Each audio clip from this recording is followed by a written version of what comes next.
ನಮಸ್ಕಾರ. ನಾನು ಕೃಷ್ಣ ಭಟ್ ಯಲ್ಲಾಪುರ. ಇಂದು ಮೇ 29ನೇ ತಾರೀಕು 2026ನೇ ಇಸ್ವಿ, ಶುಭ ಶುಕ್ರವಾರ. ಜಗನ್ಮಾತೆಯು ಸಮಸ್ತ ಆಸ್ತಿಕ ಭಕ್ತಾದಿಗಳಿಗೆ ಶುಭವನ್ನುಂಟು ಮಾಡಲಿ ಅಂತ ಜಗನ್ಮಾತೆಯಲ್ಲಿ ಪ್ರಾರ್ಥಿಸ್ತೇವೆ. ಮೇಷಾದಿ ದ್ವಾದಶ ರಾಶಿಗಳ ಭವಿಷ್ಯವನ್ನು ಅವಲೋಕನ ಮಾಡೋಣ. ವಿಶಾಖ ನಕ್ಷತ್ರ ವೃಶ್ಚಿಕ ರಾಶಿಯಲ್ಲಿ ಚಂದ್ರನ ಸ್ಥಿತಿ ಇದೆ. ಮೇಷರಾಶಿಯವರಿಗೆ ಅಷ್ಟಮದಲ್ಲಿ ಚಂದ್ರನಿರುವುದರಿಂದ ಆರೋಗ್ಯದಲ್ಲಿ ಸ್ವಲ್ಪ ಎಚ್ಚರಿಕೆಯಿಂದಿರಬೇಕು. ದುರ್ಗೆಯನ್ನು ಸ್ಮರಿಸಿ. ವೃಷಭ ರಾಶಿಯವರಿಗೆ ಯಾತ್ರಾ ಯೋಗ ಇದೆ. ಮಿಥುನ ರಾಶಿಯವರಿಗೆ ಮಾನಸಿಕ ಕ್ಲೇಶ ಇರುತ್ತೆ. ಕರ್ಕಾಟಕ ರಾಶಿಯವರಿಗೆ ಮಕ್ಕಳಿಂದ ಸೌಖ್ಯ ಇರುತ್ತೆ. ಸಿಂಹ ರಾಶಿಯವರಿಗೆ ಗೃಹ ಸೌಖ್ಯ ಇರುತ್ತೆ, ವಾಹನ ಸೌಖ್ಯ ಇರುತ್ತೆ. ಕನ್ಯಾ ರಾಶಿಯವರಿಗೆ ಸಹೋದರರಿಂದ ಲಾಭ ಇದೆ.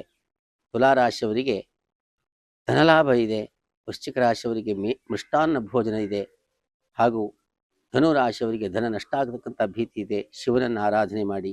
ಮಕರ ರಾಶಿಯವರಿಗೆ ಹೇರಳವಾದ ಧನಲಾಭ ಇದೆ. ವ್ಯವಹಾರದಲ್ಲಿ ಜಯ ಇದೆ, ನಿಮಗೆ ಒಳ್ಳೆಯದಾಗುತ್ತೆ.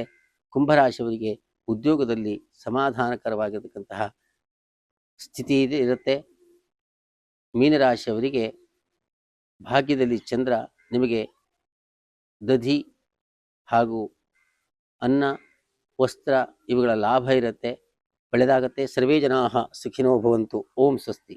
ಪ್ರಪಂಚ ಪರ್ಯಟನೆ